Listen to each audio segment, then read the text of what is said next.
Assalamualaikum warahmatullahi wabarakatuh. Innal hamdalillah nahmaduhu wa nasta'inuhu wa nastaghfiruh wa na'udzu billahi min syururi anfusina wa min sayyiati a'malina.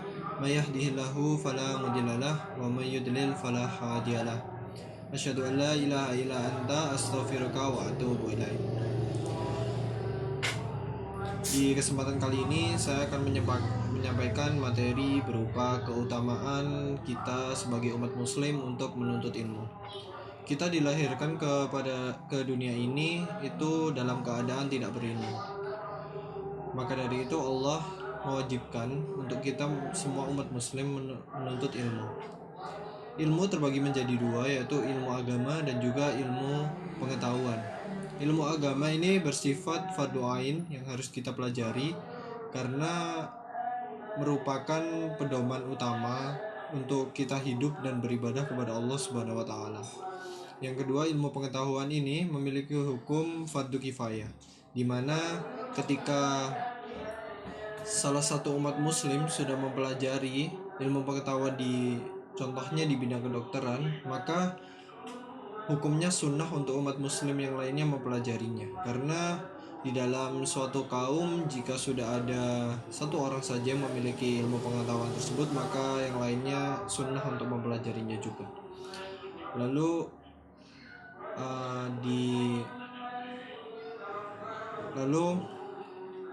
ada istilah bahwa ilmu adalah cahaya penerang bagi kita yang belum mempunyai ilmu.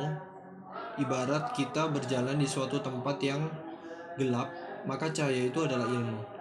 Ilmu juga menepis kebodohan yang ada pada umat manusia.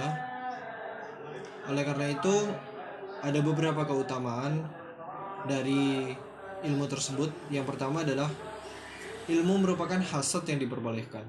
Dalam Islam, hasad itu tidak diperbolehkan, ya.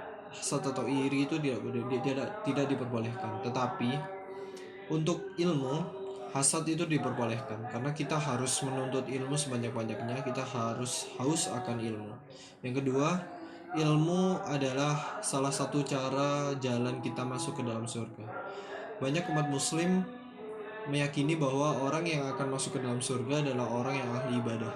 Tetapi sebenarnya dalam kita menuntut ilmu, kita juga bisa masuk ke dalam surga. Bahkan Allah mudahkan jalan kita masuk ke dalam surga. Yang ketiga adalah ilmu adalah salah satu cara kita jihad di jalan Allah Subhanahu wa taala.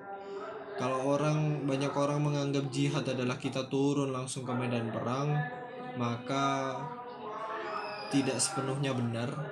Jadi dalam kita menuntut ilmu itu juga termasuk berjihad di jalan Allah Subhanahu wa taala. Karena ibaratnya kita dalam menuntut ilmu itu mempunyai semacam kemauan atau niat, seperti kita ingin niat perang membela agama Allah. Yang keempat adalah ilmu dapat dijadikan cara untuk meninggikan derajat kita. Allah Subhanahu wa taala sangat mencintai hambanya yang mau menuntut ilmu. Orang yang menuntut ilmu diposisikan oleh Allah sebagai orang yang mulia. Orang yang memiliki derajat yang tinggi sama dengan orang yang menjadi ahli ibadah. Adapun hadis atau Quran yang menjelaskan tentang kepentingan kita menuntut ilmu. Di antaranya ada dari surat Al-Mujahadah yang berbunyi, Allah akan meninggikan orang-orang yang beriman di antara kamu dan orang-orang yang diberi ilmu pengetahuan beberapa derajat, dan Allah Subhanahu wa taala Maha mengetahui apa yang kamu kerjakan. Adapun Quran surah At-Taubah yang menjelaskan tentang ilmu ini adalah sebagian atau yang termasuk jihad.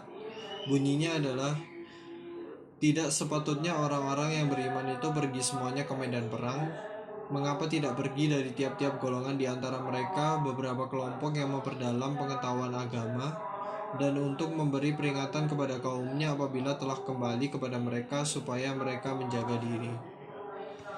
Adapun yang terakhir, keutamaan dari menuntut ilmu adalah amal jariah. Orang menganggap sedekah merupakan amal jariah, itu memang benar. Tetapi ada satu lagi amal jariah di antara ketiga amal jariah yang diberitahu oleh Islam, yaitu adalah ilmu yang bermanfaat. Ketika kita mempunyai ilmu, maka kita harus menjadikan ilmu tersebut sebagai ilmu yang bermanfaat. Caranya adalah kita mengajarkan kepada orang lain ilmu tersebut dengan cara yang baik, tidak dengan cara kekerasan ataupun cara yang tidak direstui oleh Allah Subhanahu wa taala. Kita dalam mengajarkan ilmu tersebut juga harus memiliki dua sifat, yaitu tulus dalam mengajarkan dan ikhlas dalam mengajarkan ilmu tersebut. Karena ketika kita ikhlas mengajarkan ilmu tersebut, maka ilmu yang kita sampaikan insya Allah akan bermanfaat untuk orang lain dan bisa mudah dipahami oleh orang lain. Mungkin itu saja yang dapat saya sampaikan tentang keutamaan orang yang menuntut ilmu. Untuk kurang lebihnya saya mohon maaf. Wassalamualaikum warahmatullahi wabarakatuh.